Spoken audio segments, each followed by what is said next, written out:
Good Friday afternoon. Hope you're all having a good day so far as we head into the weekend here in about 3 hours when the market closes. Ugly day today so far. Yesterday was such a good day.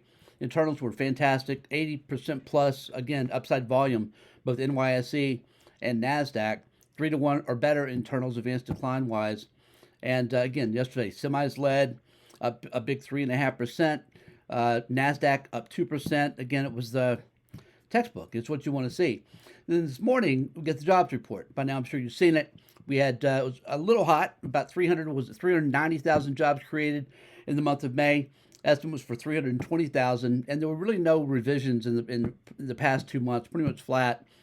But the bond market, was hit a little bit. Again, I think most people expected to see employment readings come down some, take some pressure off of, the Fed and their mission to hike rates 1,000 times this year to get inflation under control. We just hadn't seen it.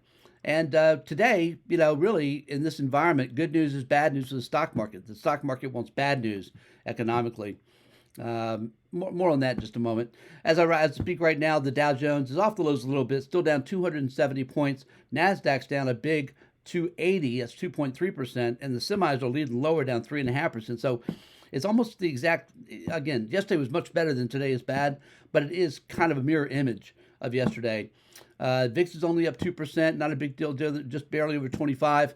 And again, the 10-year at 2.95%, inching back up towards 3% again, which is really not what the markets want to see. I'm going to repeat what we've been saying here at the VRA and what we really believe to be the case.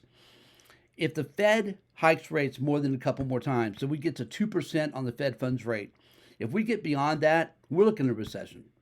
I think the Federal Reserve knows this. That's why they're so actively jawboning, trying to talk inflation down, trying to talk the economy, trying to scare people into not buying things, trying to scare people into not hiring people, right?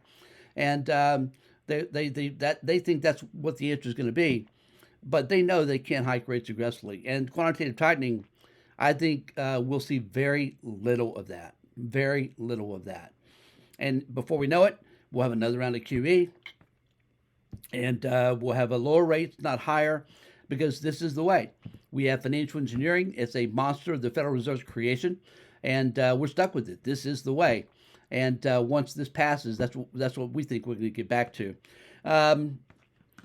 What else today? One of the things, again, is one of my favorite themes here is what's happening with a couple of big tells. And when I pointed out this morning, we focused on with our clients. Have you seen the chart? You may have seen this in the past of Cathie Wood's ARK fund overlaid over the .com stocks from 95 to 2000. The move higher over that 5-year period compared to what Cathie Wood's fund did from 2016 to last year at the top. The move higher is almost tick for tick exactly the same. Melt up, right? The top to now the bottom, down 77%, again, even more closely aligned. It is uncanny when you lay the chart over the other. The reason I think that's important now is because of FIFO. We talked about it yesterday. First in, first out, accounting. Cathie Wood's fund, along with the semiconductors, were the first groups to go into a bear market, into bear market decline. Again, Woods down 77%, semis went down 32%, but they also bottomed on May the 12th together. Both Cathie Wood's ARK fund and the semiconductors bottomed on May the 12th and have now led the way higher. So they led the way down, now they're leading the way up. Since this doesn't include the losses of today, but through yesterday, Cathie Wood's ARK fund was up 31% since May the 12th, and the semiconductors are up 16% again from May the 12th. So big moves higher. We're watching that closely. I think, to me, in my mind, that's the most important connection, and really the most important market tell to watch is what happens there. If this is a bear market rally, the semis and Cathie Wood's ARK fund will break those May 12th lows and go lower. I do not expect that to be the case. I'm with what we talked about yesterday. Marco is the chief market strategist at the JP Morgan, Marco Kolanovic, who believes we're going to have a really good summer rally. There's a lot of analytics that back that up as well. One of our favorite economists, of course, we talk about him more often, is Ed Hyman at Evercore. He believes inflation's peaked. To put out a lot of research on that this week.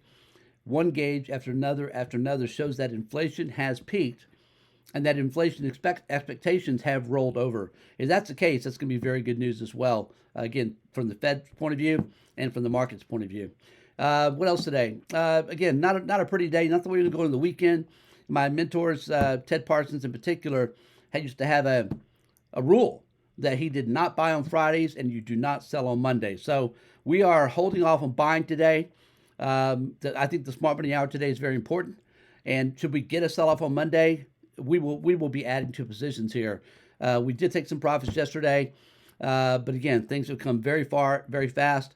Stochastics on the broad market indexes now hitting 90% overbought.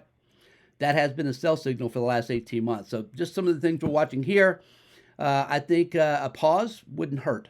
And then we can start loading up again for the move higher into the midterms. All right, folks, that's it for the day. No podcast today. So we'll see you back here Monday morning. Have a great weekend, everybody. As always, appreciate you watching. Thanks again.